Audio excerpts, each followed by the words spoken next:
who has access to the chat. If you could just pop in where you are in the world, that would be absolutely wonderful. Claire, I know, is in Qatar. Emma is speaking to us this evening from Bahrain, and I find myself in Manchester in the UK at the moment. So we've got somebody from Hungary, Saudi, Riyadh, Canada, Cape Town, Trinidad and Tobago. Wow, India, Spain, UK, currently in the US, flying out to Saudi tomorrow, Greece, amazing. So welcome to everybody, literally from all over the world this evening. It's a great pleasure to be here.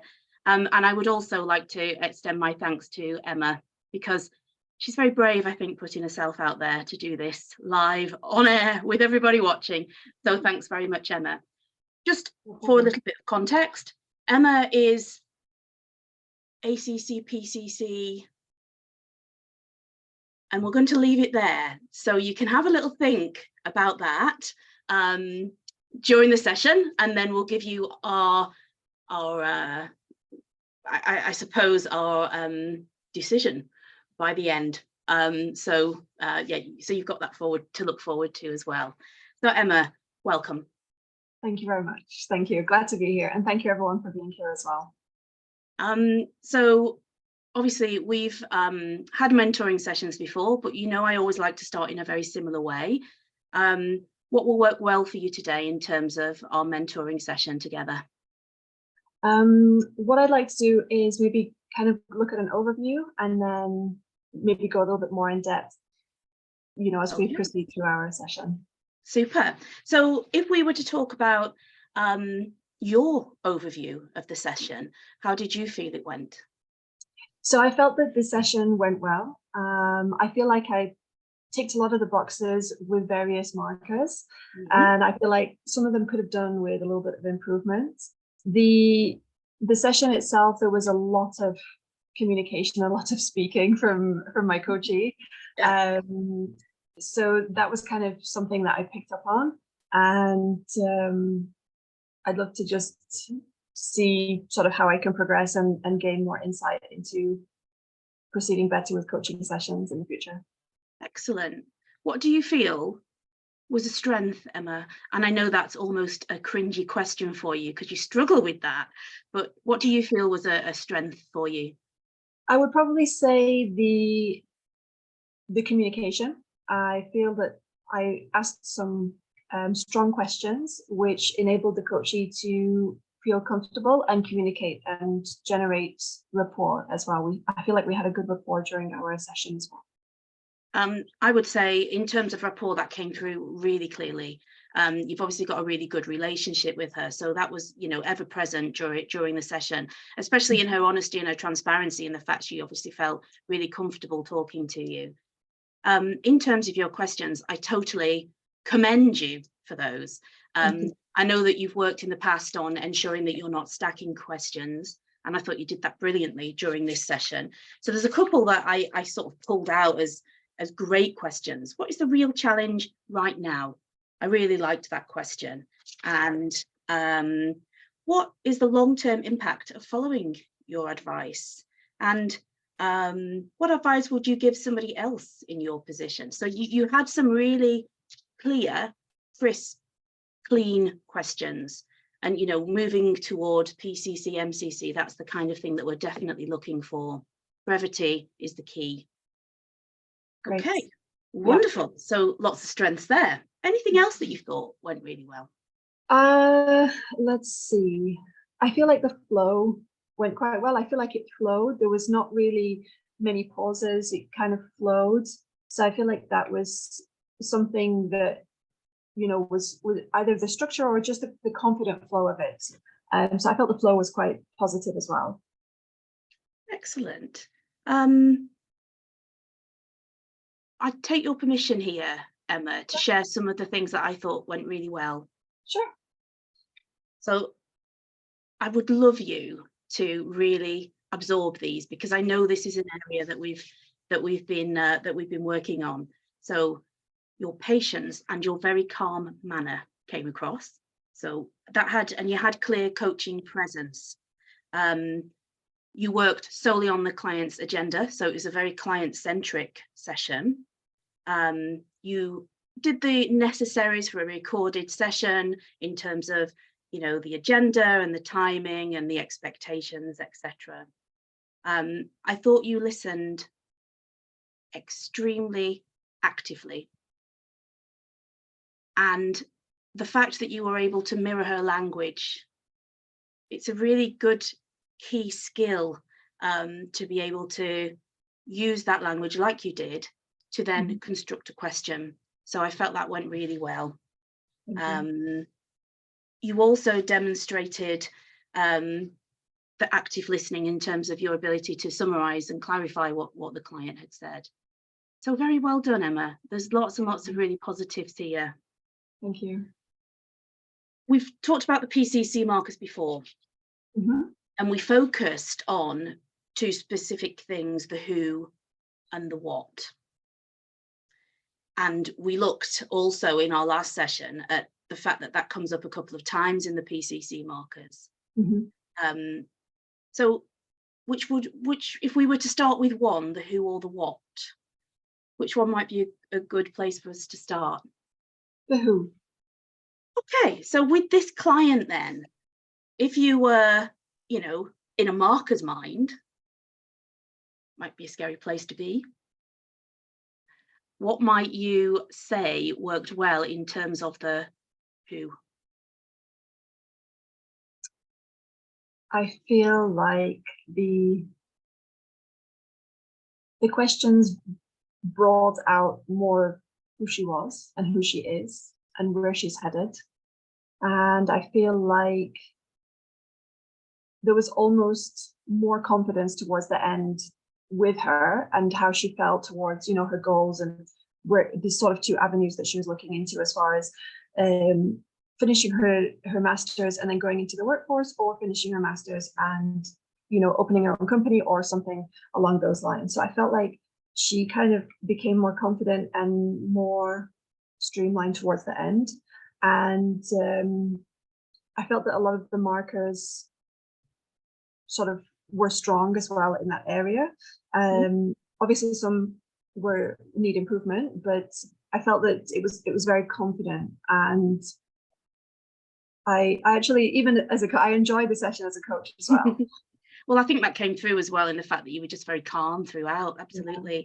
I think you dealt with the who really well. And I know in the past we've talked about the danger of that transactional kind of beginnings of ACC territory where we're very much focused on the what. And I thought you had a really nice balance in this session between the what she wanted to achieve in terms of practicalities, but then it did go very philosophical, didn't it, on the who, like who was she being and all of those things. If we were to look at a target in that area, what questions might you ask around who she wants to be in the future when she has to make that decision about which way she's going to go?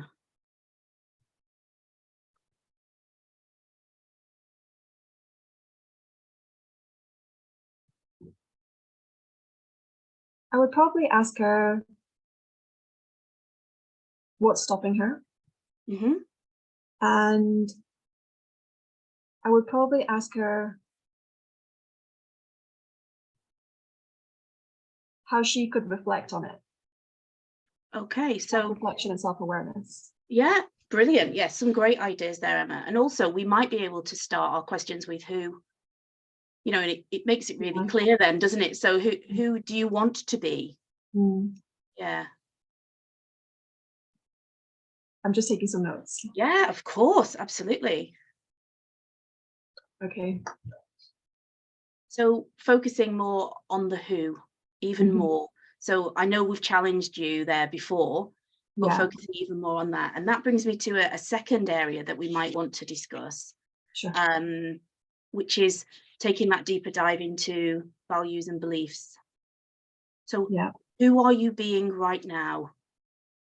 And then that might lead on to questions around the values and beliefs. And we know, because we've looked at the PCC markers together, that is, that is something that we need to be you know, we've got on the surface, but we need to be going down well below that line, so that the client really feels like they're learning. And she did at the end. She was quite exuberant, wasn't she? She was so like, oh, you know, I've had a moment there and I feel a little bit clearer. Clearly still quite a lot of work for that client and you to do around, you know, next steps and things. But yeah, exactly. okay, super. So that's covering a little bit of the who and the what. So that was an overview as requested. Yes, thank you. So where might you like to go next with this session? I would love to sort of grasp a little bit more insight into championing my client, as well as looking into sort of the values and beliefs and how I might extract that, because I feel I could work more on that. I feel that there's work to be done and things that I can learn to further develop that as a skill when I'm doing my coaching sessions. Okay, so you gave me two options there. You said the championing and you said the values and beliefs. And this reminds me of something in the session. So if you just give me a moment, I'm going to find the specific, you know, I like to take my notes. No problem. So around 19 minutes, you said, so if there was no fear and frustration, would it be work or opening a company? And something else that came to mind for me, you know, heading up those sort of boundaries, echelons up to PCC, MCC, was what if there was something else that she hadn't said? So we might say, to rephrase that question slightly, we might say, if there was no fear and frustration, would it be work or opening a country or possibly something else? What do you think the impact of offering that possibility might be for the client?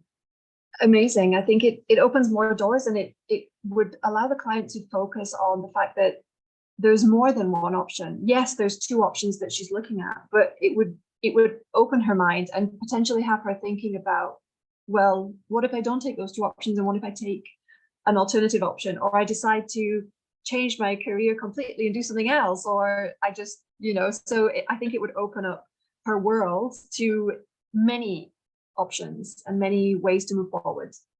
Absolutely. So that's something, and it's a very small tweak, isn't it, Emma? It's just a tiny little addition, and often we find this, you know, when we become more confident, stronger coaches, when we've got much more experience, we find that actually sometimes it's just a little tweak that makes a difference.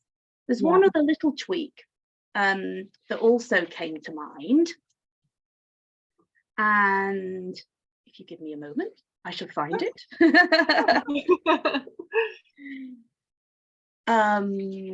Yeah, I've definitely got it written down here somewhere. You asked the question how you would feel around 32 minutes. You said, how would you feel opening the box? I liked that. Yeah. And there's a couple of things that I thought about that question when I was listening to it, because I paused there just for a few moments when I was listening to the recording. How does that feel, opening the box? I'm going to offer you another question, Emma, and you tell me what you think about it. Okay. What are you experiencing when you open that box? Yeah. When I hear that, it kind of goes from more of a feeling into many areas. You know, a feeling could just be one thing for someone, but sorry, could you repeat the question one more? Because I was listening and not taking notes. Yeah, of course. It was very short. What are you experiencing when you open that box? Yeah, so what are you experiencing? An experience could be anything. You know, everyone's personal experience is different. So it could be a shape, it could be a feeling, it could be an emotion, it could be a memory, it could be a word, a metaphor. There could be so many things that span from what are you experiencing from this. Yeah, so and sometimes, you know, sometimes feeling is absolutely fine. And then sometimes we can tweak that, and we can say, actually, let's open it up a little bit more. Yeah. And you can see as we're sort of progressing, it's about opening up to other possibilities to deepen their learning, as we say, you know, from the competency group. Yeah. I know that you attempted to work with metaphors with this client, and it was a bit tricky. Yeah. We have to, doing the PCC marker training, it was very clear that what we do as markers is we credit where credit is due. We don't try and take things off, we try and give you what's there. So, for example, the fact that you tried to get the client to explore semantics and you tried to get the client to explore metaphors, you would be credited with that, in terms of a PCC submission. Okay. And around this 32 minutes and the opening box, I was thinking, well, what does the box look like? What does it sound like when the lid's opened?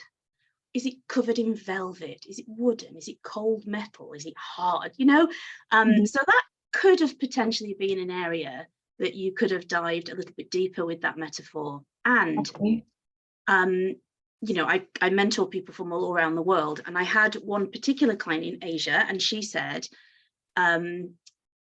we don't use metaphors in our speech. It's not something, culturally that we do.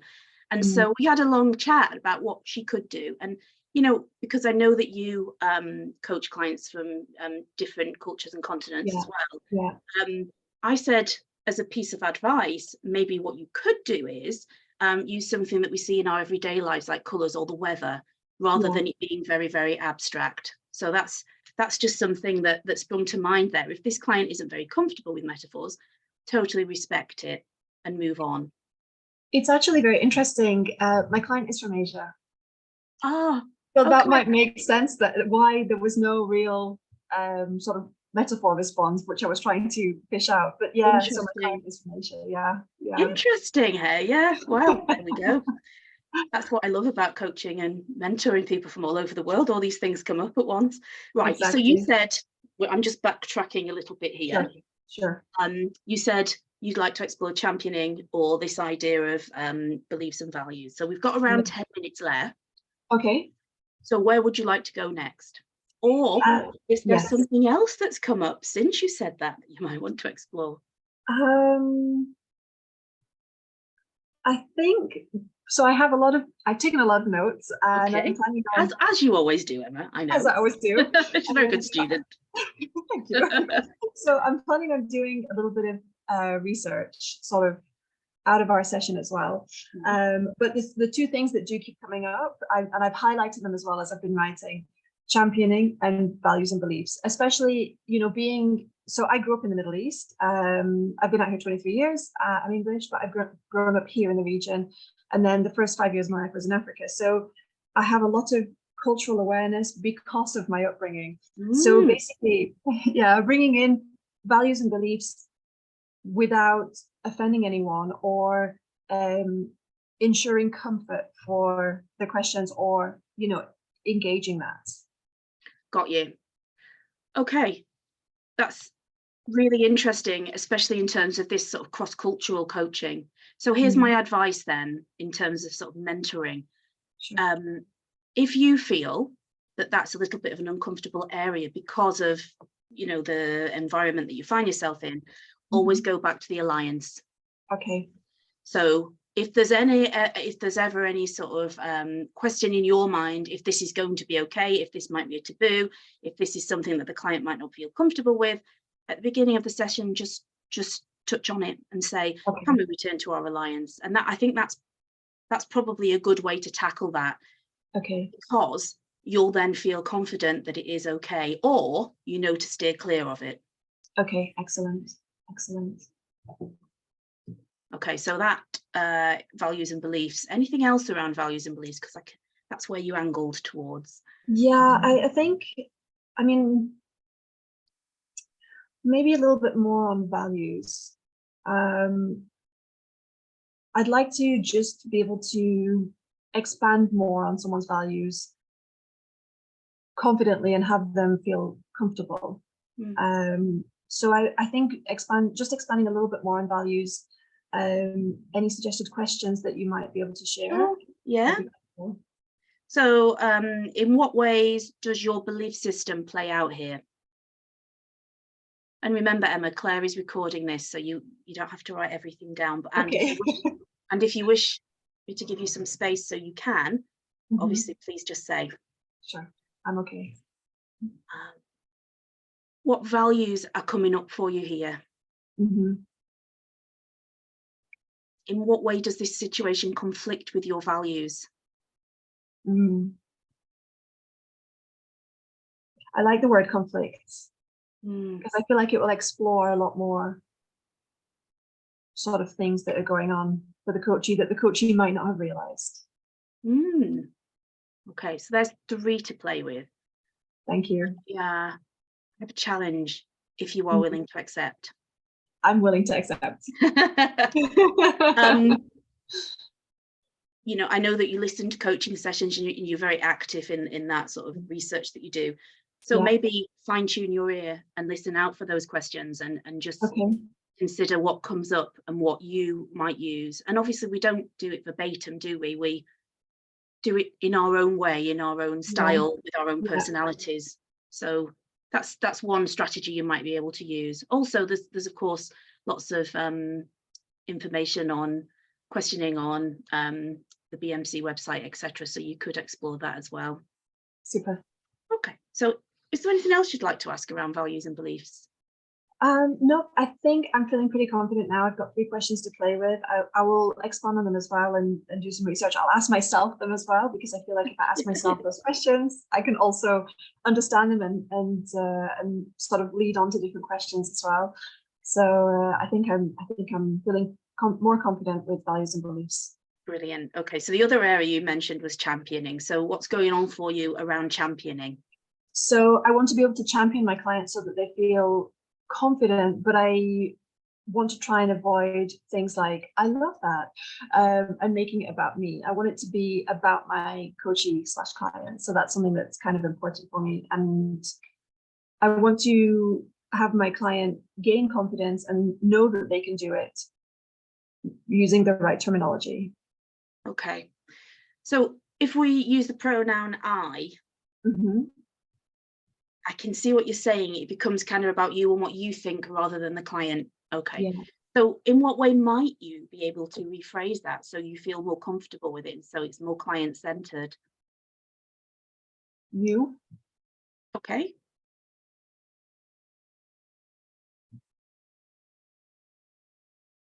What are you experiencing around whatever the topic is? Yeah.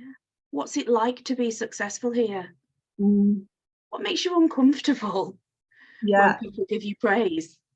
And also a nice phrase, and you'll have done this in coach training and heard it lots of times in recorded sessions, is acknowledging, just like, you know, taking a minute to acknowledge your success here.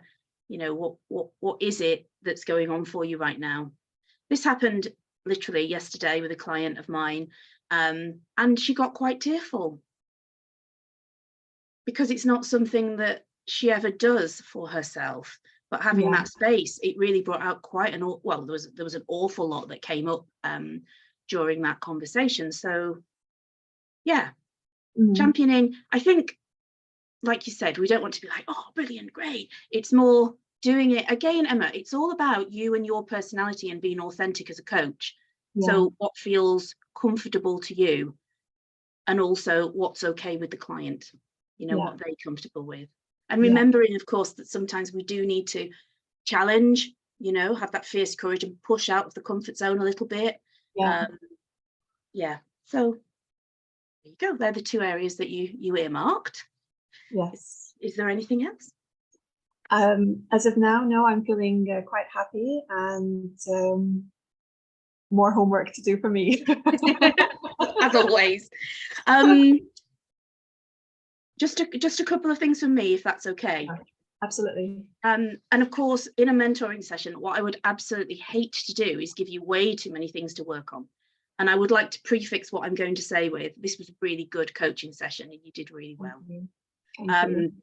In terms of your client, she was very narrative.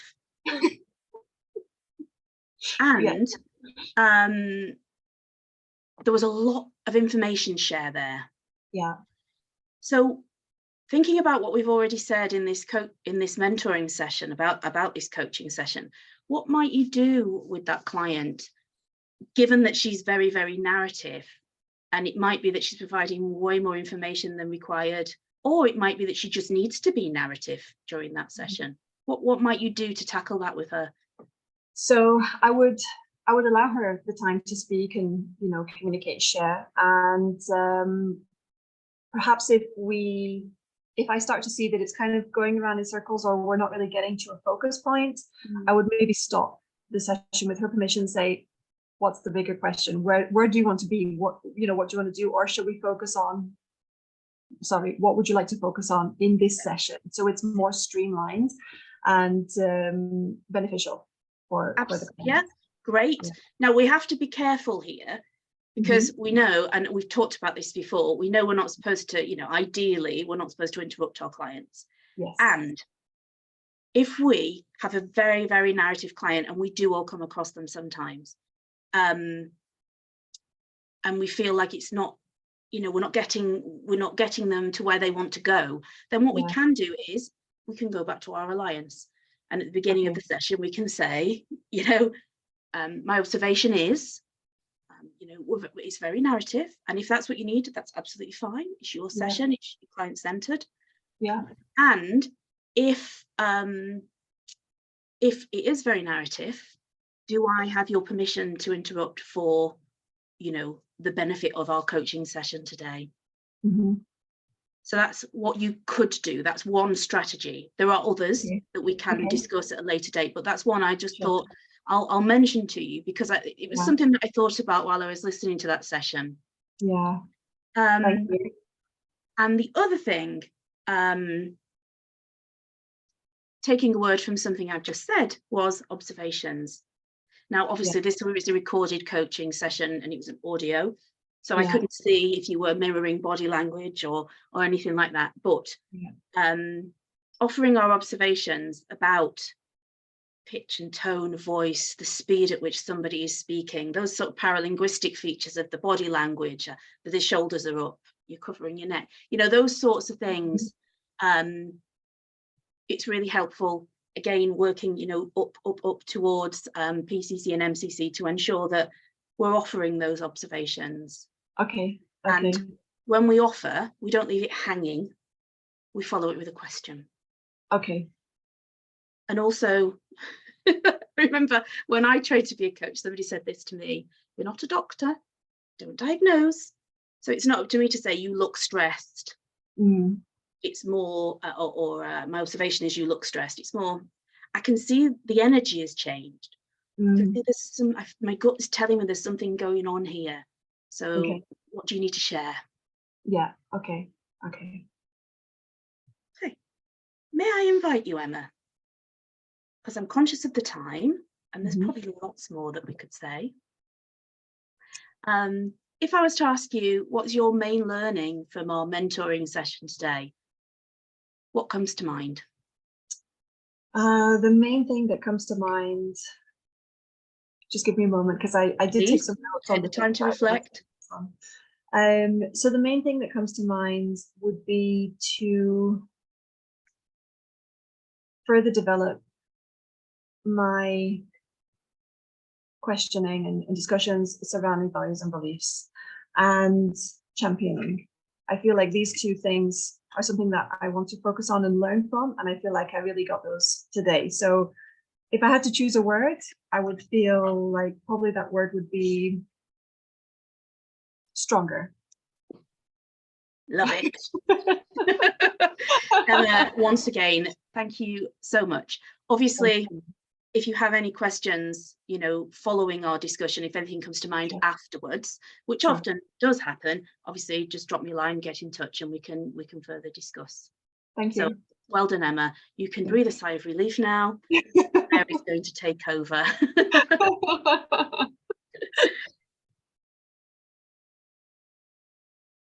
Thank you. So what we're going to do now, if anyone wishes to come on camera, you're very welcome to do so.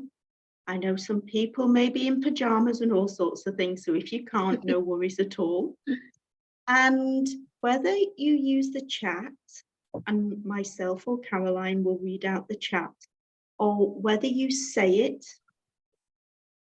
we're going to actually I mentioned this to Emma before, we're going to champion Emma, not just because there was that mentioned in the session, but also because it's something that coaches, we should do. It's in the competencies, but also the bravery and vulnerability of Emma today.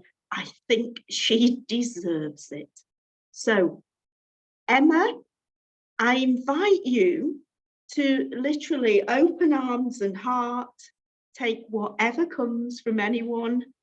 And if anyone who is sharing, pretty succinct, because we might have a few people to go through. And then after this, we're going to do the same with Caroline, sharing the strengths in terms of her mental coaching, and then Q&A. So I'll start. Emma, what I loved today was the way you openly listened to the strengths and development areas, and you've concluded with some concrete areas that you're going to work on. And I know from your coaching over time, the spaciousness that you gave in that session was phenomenal.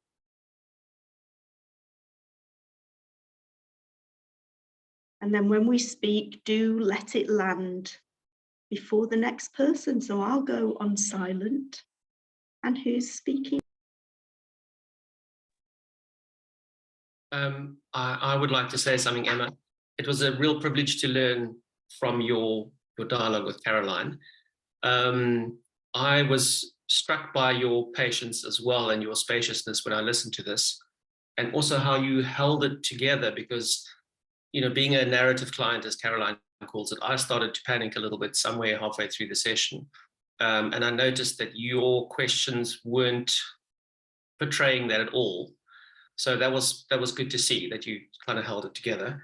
And then the other thing is your expectations that you set up front were exemplary, and it's something that I don't do well. So that was really good for me to hear. And finally, just your commitment to your own learning, for being here today and for your courage. I could tell from what Caroline said and from what you were doing that you are clearly committed to your learning. So thank you for that. Thank you, Roland. And who's next?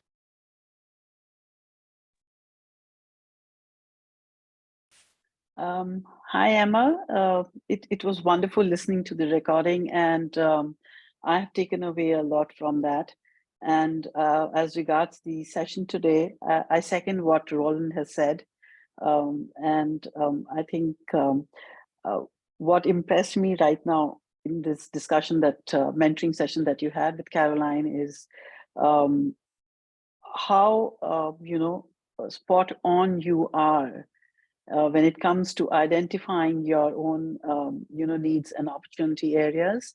I think that's the clarity that I lack very often, and so that was very, very impressive. And as Roland said, that your commitment to your own learning, and I love the fact about delving deeper into values and beliefs, and as well as championing. I come from India, and while we use a lot of metaphors, but when it comes to, when you're put under the spotlight, I think that kind of escapes you. So, and lastly, when I was listening to the recording, I was panicking in the first 15 minutes because your client was just going on and on and on, and I was unraveling with her. Because I was like, and when you started asking questions, I was amazed at the patience and the calm that you displayed.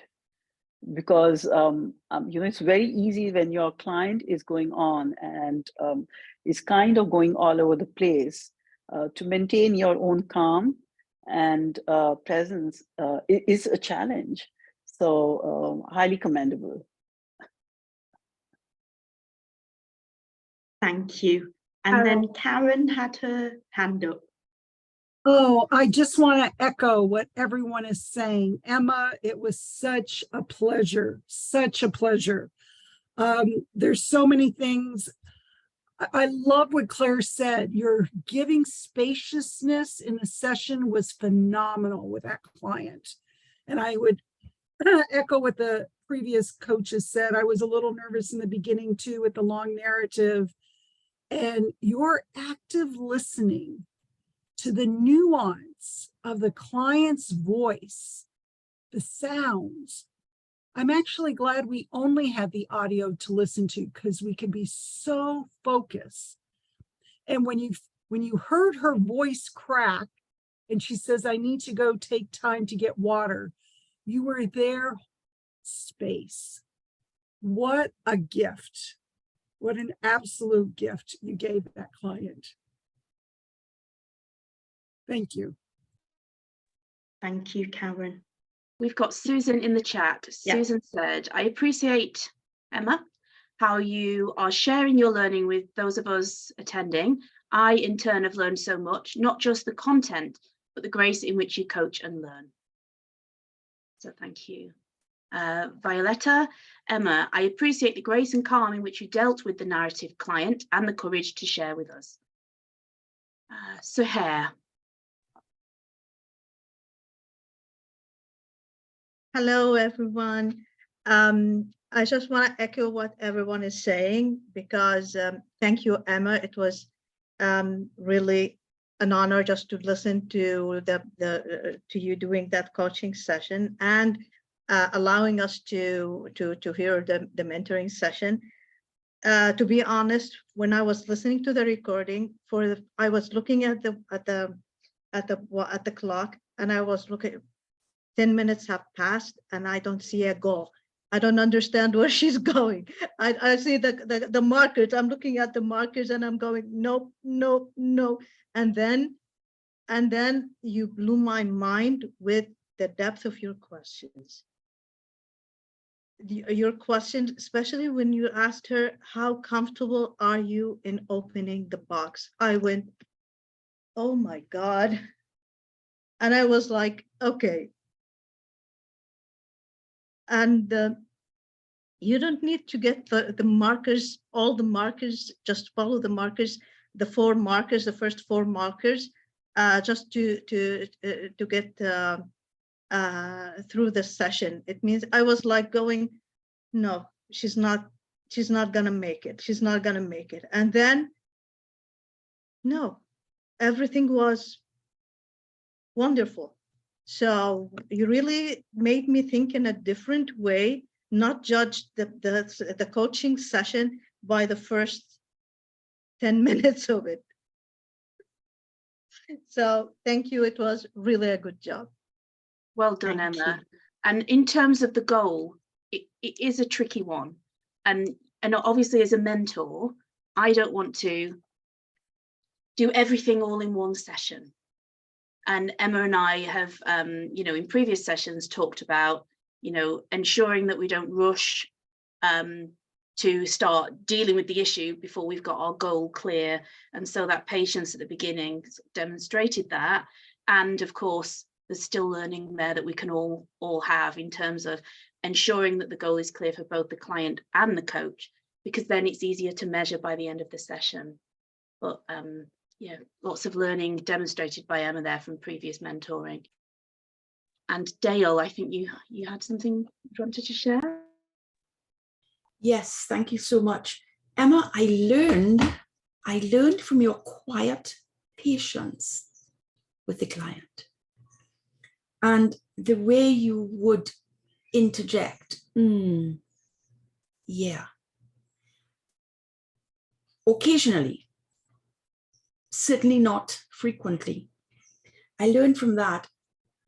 And my takeaway was for myself was to be more patient myself with my clients, because what you did was you created a space for her to delve, and it took her a while, but to delve and to go deeper and deeper and deeper.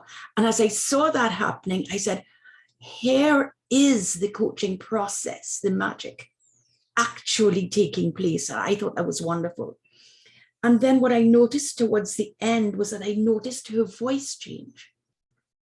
Her voice shifted, whereas at the beginning, she was uncertain and there were a lot of it was and pausing.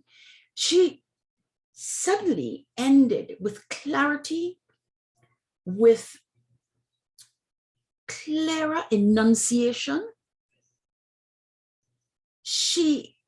You could feel that she was feeling differently.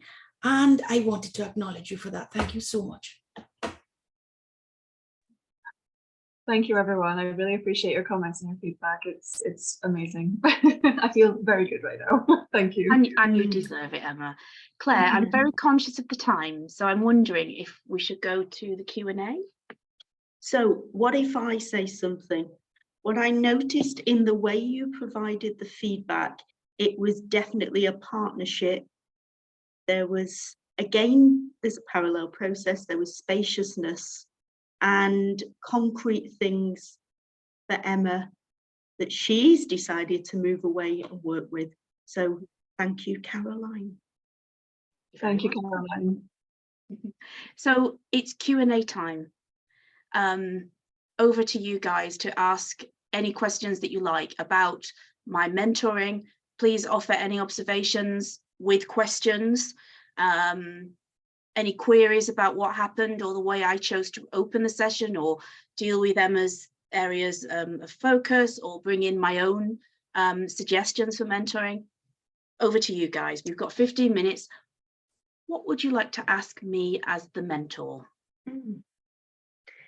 And as well as that, if there's anything that you're quizzical about, I couldn't think of the word, quizzical about in terms of the actual coaching session as well.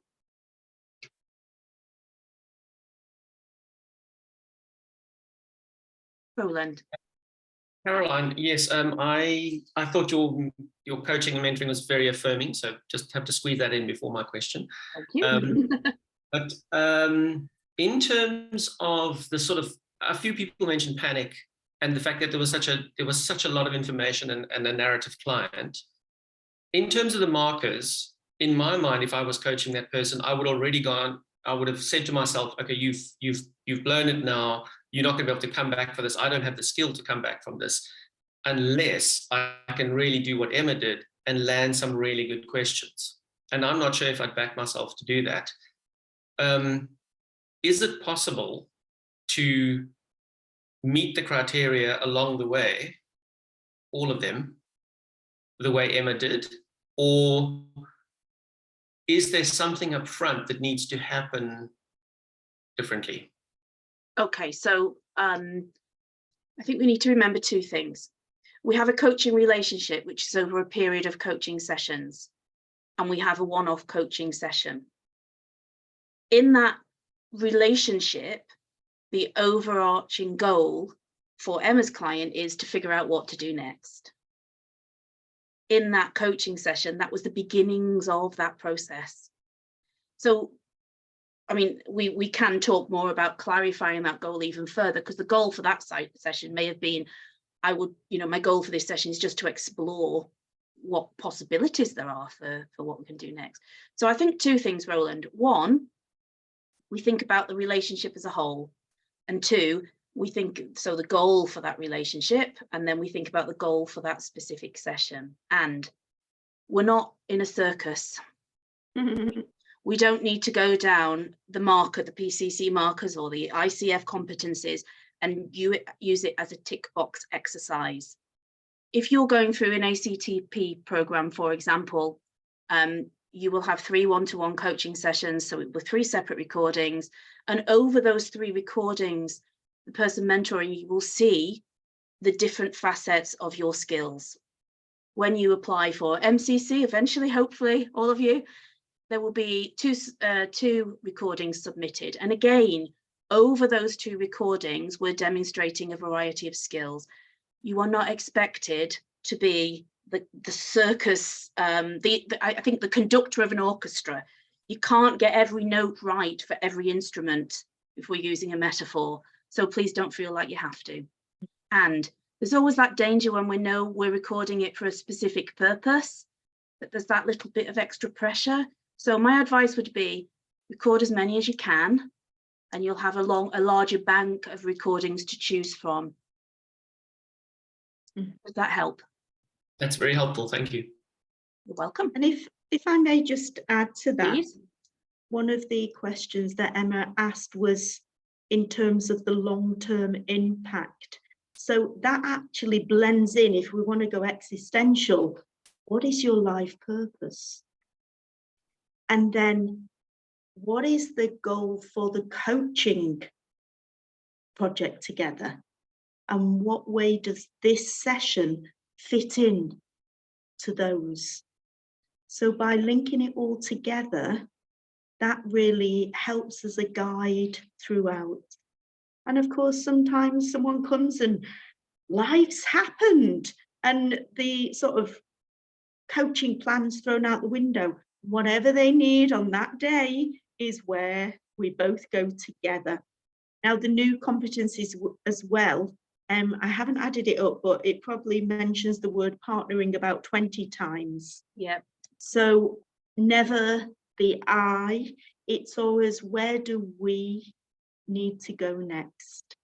That type of philosophy is, and the other thing is, even at the end, and Emma did this well, that piece around what way do we need to end this session together? Certainly listening to lots of PCC recordings, that's an area where people feel that they could improve. Like, well, how do I end the session? So partnering to end the session. And I always say it's their session, ask them. What would be a good way for us to conclude today? Yeah. You know? And even with that, excellent contracting means openly saying things like, so we've got 5 minutes left. That is good contracting. Years ago, I remember, well, Emma and Caroline know the Capital Club in Bahrain, and I was coaching a senior exec there, and we used to always run over, and I thought, aren't I kind, giving them a little bit of extra time? And then there was one time they were extremely stressed, and they came and they sat down, and they were like, we always run over. I cannot run over today. So wasn't that interesting? I wasn't honouring the contract that we'd made together. And also in the core, and also in the core competencies, it's our job as coach to manage the time.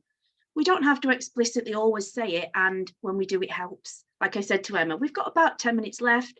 You've mentioned these 2 things. Where do you want to go next? Yeah. Okay. Any more questions?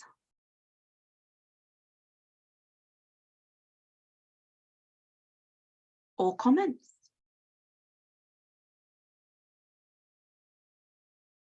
So for me, being sort of in the session, I felt very comfortable and confident, and I was open to receiving your feedback. And it was scary, yes, I'm not gonna lie. But I did feel that it was a safe space. I took on the feedback, and I feel like I got some really amazing things from it as well. So those are my comments. So thank you very much. Welcome. I'm glad it was helpful. I think there's that thing there as well of keep listening back to your own recordings, and even over time, because we see how they've shifted. Obviously with GDPR and other things, we need to keep in mind what we've said to clients in terms of how long we're keeping the recordings for. And it is useful to see how we've grown and shifted over time. Sure. Any other questions?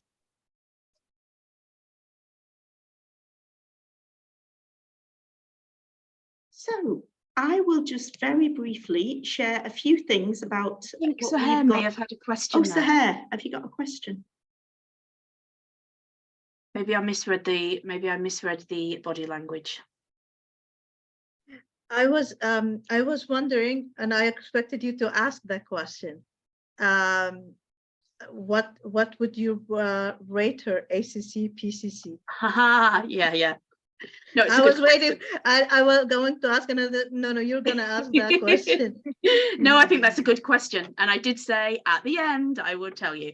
So I would say that Emma, if we were going to use the kind of ACC, PCC, MCC, I would say that Emma was right near the top scale of ACC, petering on the edge of PCC. Reason being, I thought there were so many PCC things that definitely ticked the boxes.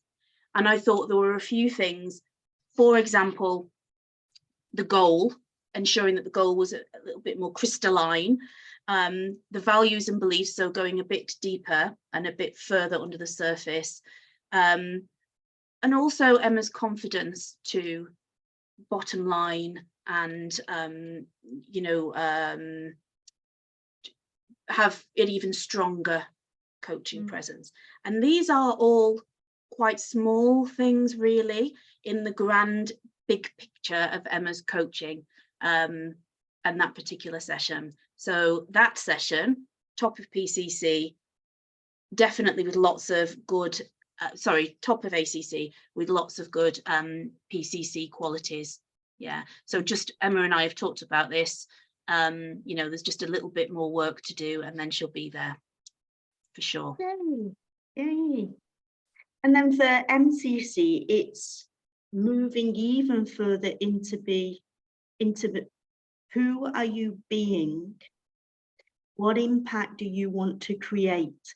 What way will this session move you towards that? If you would like to see some me deliver an hopefully MCC coaching session, that's on the 8th of March. So a similar sort of setup. We'll do the coaching and then we'll have the Q&A afterwards.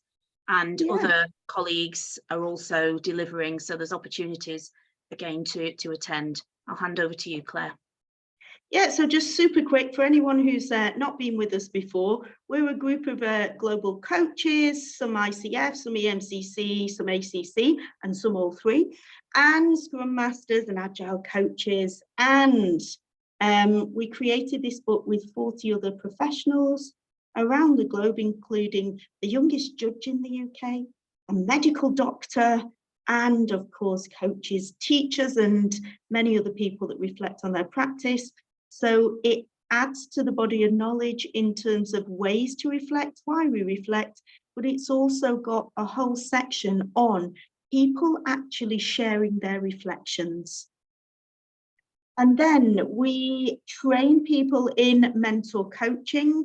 So it was about 4 or 5 years back, I think, that Caroline did the mentor coaching certification. And this is also really useful for anyone who does facilitation with groups, because we cover the ways to manage those dynamics.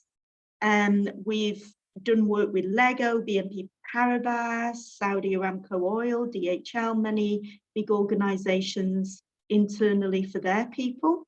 We train supervisors at professional certificate and also diploma level, and that's a triple accredited program, ICF, EMCC and ACC, and we do level 1 and 2 with ICF. Level 3 is submitted 3 months ago and we're waiting for the approval. We do group supervision. I tend to do it on team coaching because I love supervision and team coaching. We also do for one-on-one and for leaders. For example, a group of head teachers during COVID, when they're competitors in one respect, and yet they're sharing their learning together of ways to cope with chaos. And we do group and one-on-one mentor coaching. And here is the lineup all the way until July. Caroline mentioned that she's doing an MCC session. I'm doing one on the Gestalt empty chair, 22nd of Feb, working with loss and grief in coaching. The fabulous Britta's with us talking about cultural differences. And we've got Ubuntu, existentialism, and one of our coaches in Canada talking about 360 assessments in team coaching. We've also got one that isn't on there. We've got another session like this with Dr. Lawrence Brown, who's in the UK, and he will be doing just as Caroline did, different client, different recording, and it's on the website. So thank you so much. And we've managed the time pretty well there. Really appreciate Emma And thank you, Caroline, fabulous working with you. Thank you everyone for coming tonight, and